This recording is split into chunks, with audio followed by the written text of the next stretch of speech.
ಕಡಲೆ ಬೆಂಬಲ ಬೆಲೆ 9,000 ರೂಪಾಯಿಗೆ ಹೆಚ್ಚಿಸುವಂತೆ ರಾಜ್ಯ ರೈತ ಸಂಘದಿಂದ ಕೊಪ್ಪಳ ಅಪರ ಜಿಲ್ಲಾಧಿಕಾರಿಗಳಿಗೆ ಮನವಿ ಮಾಡಲಾಯಿತು. ಕೊಪ್ಪಳ ಜಿಲ್ಲೆ ಸೇರಿದಂತೆ ರಾಜ್ಯಾದ್ಯಂತ ಮಾರುಕಟ್ಟೆಯಲ್ಲಿ ಕಳೆದ ತಿಂಗಳ ಕಡಲೆ ಬೆಲೆ 6,800 ರಿಂದ 6,900 ರೂಪಾಯಿಗೆ ಮಾರಾಟವಾಗಿತ್ತು. ಈ ವೇಳೆಯಲ್ಲಿ ಕೇಂದ್ರ ಸರ್ಕಾರ ಮಾಡಿದ್ದು ಖಾಸಗಿ ಮಾರುಕಟ್ಟೆಯಲ್ಲಿ ಹಾಗೂ ಹಳ್ಳಿಯಲ್ಲಿ ದಲ್ಲಾಳಿಗಳು ಖರೀದಿಸುವ ಬೆಲೆಗಿಂತ ಕಡಿಮೆ ಬೆಲೆಯಲ್ಲಿ ಕೇಂದ್ರ ಸರ್ಕಾರವು 5,650 ರೂಪಾಯಿಯಂತೆ ಕಡಿಮೆ ಬೆಲೆಯನ್ನು ಘೋಷಣೆ ಮಾಡಿ ಈ ಸರ್ಕಾರದ ಮುಖ್ಯಮಂತ್ರಿಗಳು ಸ್ಥಳೀಯ ಜನಪ್ರತಿನಿಧಿಗಳು ರಾಜ್ಯದ ಅನ್ನದಾತರಿಗೆ ಅನ್ಯಾಯ ಮಾಡಿದ್ದಾರೆ.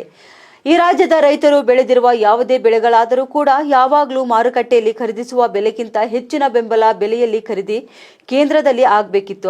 ಆದರೆ ಜನಪ್ರತಿನಿಧಿಗಳ ನಿರ್ಲಕ್ಷ್ಯದಿಂದ ಬೆಂಬಲ ಬೆಲೆಯಲ್ಲಿ ಹೆಚ್ಚಳ ಆಗಿಲ್ಲ ಎಂದು ಹೇಳಿದ್ದಾರೆ. ಇನ್ನು ಕೇಂದ್ರ ಸರ್ಕಾರ ರೈತರ ಕಡಲೆಯನ್ನು ಖರೀದಿಸಬೇಕು ಅಂತ ಕಾನೂನಿನಲ್ಲಿದ್ದರೂ ಕೂಡ ಕೇಂದ್ರ ಸರ್ಕಾರ ಹಾಗೂ ರಾಜ್ಯ ಸರ್ಕಾರ ಇದನ್ನು ಮಾಡಬೇಕಾಗಿತ್ತು, ಇದನ್ನು ಮಾಡಿಲ್ಲ. ಇವರಿಗೂ ಗೊತ್ತಿದ್ದು ಗೊತ್ತಿಲ್ಲದಂತೆ ರಾಜ್ಯದ ರೈತರಿಗೆ ಅನ್ಯಾಯ ಮಾಡ್ತಿದ್ದಾರೆ. ಈ ಸರ್ಕಾರದ ಪ್ರತಿನಿಧಿಗಳನ್ನು ರೈತರು ಹೇಗೆ ನಂಬಬೇಕು? ಈ ವೇಳೆಯಲ್ಲಿ ಕೇಂದ್ರ ಸರ್ಕಾರ ಕಡಿಮೆ ಮಾಡಿರುವ ಬೆಲೆಯನ್ನು ರದ್ದುಗೊಳಿಸಿ 8,000 ರಿಂದ 9,000 ರೂಪಾಯಿ ಅಂತೆ ಘೋಷಣೆ ಮಾಡಿ ಎಂದು ಹೇಳಿದರು. ಇನ್ನು ರೈತರ ಕಡಲೆ ಕಾಳನ್ನು ಶೀಘ್ರದಲ್ಲಿ ಖರೀದಿಸುವಂತೆ ರೈತರ ಹಕ್ಕು ಕರ್ನಾಟಕ ರಾಜ್ಯ ರೈತ ಸಂಘದ ರಾಜ್ಯ ಉಪಾಧ್ಯಕ್ಷ ಅಂದಪ್ಪ ರುದ್ರಪ್ಪ ಕುಳೂರ್ ಇವರ ನೇತೃತ್ವದಲ್ಲಿ ಒತ್ತಾಯಿಸಿ ಕೊಪ್ಪಳ ಜಿಲ್ಲಾಧಿಕಾರಿ ಕಚೇರಿಯಲ್ಲಿ ಅಪಾರ ಜಿಲ್ಲಾಧಿಕಾರಿಗಳಾದ ಸಿದ್ದರಾಮೇಶ್ವರ ಇವರ ಮೂಲಕ ಸಿಎಂ ಸಿದ್ದರಾಮಯ್ಯನವರಿಗೆ ಮನವಿ ಪತ್ರವನ್ನು ಕೂಡ ಸಲ್ಲಿಸಿದರು. ಇನ್ನು ಈ ಮನವಿ ಸ್ವೀಕರಿಸಿದ ಅಪಾರ ಜಿಲ್ಲಾಧಿಕಾರಿಗಳಾದ ಸಿದ್ದರಾಮೇಶ್ವರ ಇವರು ನಿಮ್ಮ ಮನವಿಯನ್ನು ರಾಜ್ಯ ಸರ್ಕಾರಕ್ಕೆ ಕಳಿಸಿಕೊಡುವುದಾಗಿ ಭರವಸೆಯನ್ನು ಕೂಡ ನೀಡಿದ್ದಾರೆ. ಈ ಸಂದರ್ಭದಲ್ಲಿ ರೈತ ಸಂಘದ ಕಾರ್ಯಕರ್ತರಾದ ರಾಜಶೇಖರ್ ಕಟ್ಟಿ, ಬಸವರಾಜ್ ಯೋಗಪ್ಪನವರು, ಈರಣ್ಣ ಮರಡಿ, ಬಸವರಾಜ್ ಮೇಟಿ ಇನ್ನಿತರರು ಉಪಸ್ಥಿತರಿದ್ದರು.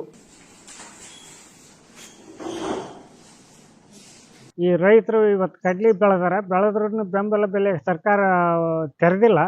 ಈಗ ಬೆಂಬಲ ಬೆಲೆ ಘೋಷಣೆ ಶೀಘ್ರದಲ್ಲಿ 10,000 ರೂಪಾಯಿಗೆ ಒಂದು ಕ್ವಿಂಟಲ್ ಅಂತ ಶೀಘ್ರದಲ್ಲಿ ತೆರಿಬೇಕಂತಂದು ಡಿಸೆಂಬರ್ 9ನೇ ತಾರೀಕಿಗೆ ಮಾನ್ಯ ರಾಯರೆಡ್ಡಿ ಅವರಿಗೆ ಮನವಿ ಸಲ್ಲಿಸಿದ್ವಿ. ಅದೇ ಥರನಾಗಿ ಇವತ್ತು ಋಣದ ಕಾರ್ಯಕ್ರಮಕ್ಕೆ ಬಂದಾಗ ಸಿದ್ದರಾಮಯ್ಯ ಮುಖ್ಯಮಂತ್ರಿ ಅವರು ಬಂದಾಗ ಮುಖ್ಯಮಂತ್ರಿಯು ನೇರವಾಗಿ ಕಡ್ಲಿ ಬೆಂಬಲ ಬೆಲೆ ತೆರಿಬೇಕಂದ್ರೆ ಅವ್ರಿಗೂ ಕೂಡ ಸಲ್ಲಿಸಿದ್ವಿ. ಅದೇ ಥರನಾಗಿ ಇವತ್ತು ನಾವು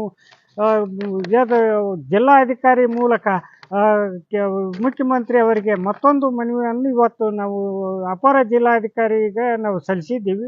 ಇವತ್ತು ಶೀಘ್ರದಲ್ಲಿ ಕೇಂದ್ರ ಸರ್ಕಾರ ಇವತ್ತು ಅನ್ಯಾಯ ಮಾಡಿದೆ. ಯಾಕೆ ಅನ್ಯಾಯ ಮಾಡೈತೆ ಅಂದರೆ ಇವತ್ತು ನಮ್ಗೆ ಎಷ್ಟು ಇವತ್ತು ಮಾರ್ಕೆಟಿನಲ್ಲಿ 6,000 ಕಳೆದ ತಿಂಗಳು 6,900 800 ಅಂತ ಮಾರ್ಕೆಟ್ನಲ್ಲಿ ಮಾರೈತಿ. ಈ ಕೇಂದ್ರ ಸರ್ಕಾರ 5,650 ರೂಪಾಯಿ ಮಾಡಿ ರೈತರಿಗೆ ಅನ್ಯಾಯ ಮಾಡೈತಿ. ಈಗ ಅದನ್ನು ರದ್ದುಗೊಳಿಸ್ಬೇಕು ಕೇಂದ್ರ ಸರ್ಕಾರ ರದ್ದುಗೊಳಿಸಿ ಇವತ್ತು ಮಾರ್ಕೆಟಿನಲ್ಲಿ ಏನು ಕಳೆದ ತಿಂಗಳ ಬೆಲೆ ಮಾರ್ಕೆಟ್ನಲ್ಲಿ ಮಾರಿತ್ತು ಇವತ್ತು ಅದನ್ನು 6,800 900 ಮಾರಿತ್ತು.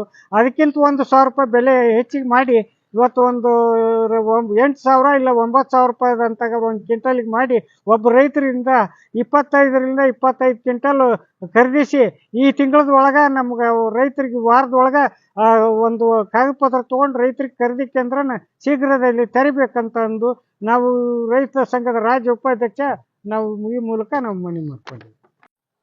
ಕಡ್ಲಿ ಬೆಲೆ ಭಾಳ ಕಡಿಮೆ ಆಗೈತೆ ಸರ್. 5,600 ಹಂಗೆ ಬೆಂಬಲ ಬೆಲೆಗೆ ತೊಗೊಂಡೋಕತ್ತೀರಿ. ಈಗ ಹೊರಗೆ 5,200 300 ಹೊರಗೆ ತೊಗೊಳಕತ್ತಿದಾರ. ಈಗ ಹೋದ ತಿಂಗಳ 6,900 ಹಂಗೆ ಎತ್ತು.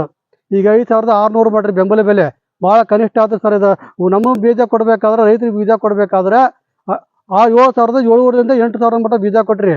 ಈಗ ಮತ್ತೆ ನಮ್ಮ ಮಾರ್ಕೆಟಿಗೆ ಕಳಿಸ್ಬೇಕಾದ್ರೆ ಹೆಂಗೆ ಮಾಡ್ಕೊಳ್ಳೋದ್ರಿ ನಾವು? ರೈತರು ಉಳಿಯೋದು ಹೆಂಗೆ? ಈಗ 5,600 ಮಾಡ್ಕೊಂಡು ಕೂತ್ಕೊಂಡ್ರಿ 8 ರಿಂದ 9,000 ಮಾರ್ಕೆಟ್ ಮಾಡಿದ್ರೆ ರೈತರು ರೇಟ್ ಉಳಿತಾರ. ಅದ್ರಾಗ ಈ ಸಲ ಬಳಿ ಜಾಸ್ತಿಯಾಗಿ ಬಳಿ ಕಡಿಮೆ ಆಗೈತಿ, ಮಾಲು ಇಲ್ಲ. 8 ರಿಂದ 9,000 ಮಾಡ್ಬೇಕ್ರಿ ಮಾರ್ಕೆಟ್ ಬೆಲೆನ. 5,600 ಮಾಡ್ಕೊಂಡು ಕೊಟ್ರಿ ನಡೆಯಂಗಿಲ್ಲ. ಬೆಂಬಲ ಬೆಲೆ ತೆಗಿಬೇಕು. ಕೇಂದ್ರ ಸರ್ಕಾರ ಸಾಕಷ್ಟು ಬರೀ ಅದನ್ನು ಕಡ್ಲಿಗೆ ಬೆಂಬಲ ಬೆಲೆ ಅಂತ ಘೋಷಣೆ ಮಾಡೈತಿ. ಇಲ್ಲಿ ರಾಜ್ಯ ಸರ್ಕಾರದವ್ರು ಒಟ್ಟ ಅದನ್ನು ತೆಗಿಯೋದಿಲ್ಲ, ಕಣ್ಣು ಮುಚ್ಚಿ ಕುಂತಾರ. ಯಾವಾಗ ಕಡ್ಲಿ ಅರ್ಧ ಮರ್ದ ರೈತ ಮಾರಿರ್ತಾನ ಆ ಬಳಿಕ ಇವರು ಅದನ್ನು ಕಡ್ಲಿ ಬೆಂಬಲ ಬೆಲೆ ಮಾಡೋಕೆ ಓಡಾಡ್ತಾರೆ ಹೊರತು ಮೊದಲ ಮಾಡಿ ರೈತರಿಗೆ ಅನುಕೂಲ ಮಾಡುವಂಥ ಸರ್ಕಾರನ ಹುಟ್ಟೋದಿಲ್ಲ. ಈಗ ನೋಡ್ರಿ, ಈಗೆಲ್ಲ ಕಡ್ಲಿ ಬಂದವು ಮನ್ಯಾಗ ಇಟ್ಕೊಂಡು ಕುಂದ್ರದಾಗೈತಿ. ಅಡ್ಡಿ ತಿಡ್ಡಿ ವ್ಯಾಪಾರಸ್ಥರು ಹೆಂಗೆ ಕೇಳ್ತಾರೆ ಹಂಗೆ ಅಡ್ಡಿ ತಿಡ್ಡಿ ಕೊಟ್ಬಿಡೋದು ಅಂಥ ಪರಿಸ್ಥಿತಿ ರೈತರಿಗೆ ಮಾತಿ. ಶೀಘ್ರ ಬೆಂಬಲ ಬೆಲೆ ತೆಗಿಬೇಕಂತೇಳಿ ನಾನು ರಾಜ್ಯ ಸರ್ಕಾರಕ್ಕೆ ವಿನಂತಿ ಮಾಡ್ಕೊತೇನೆ.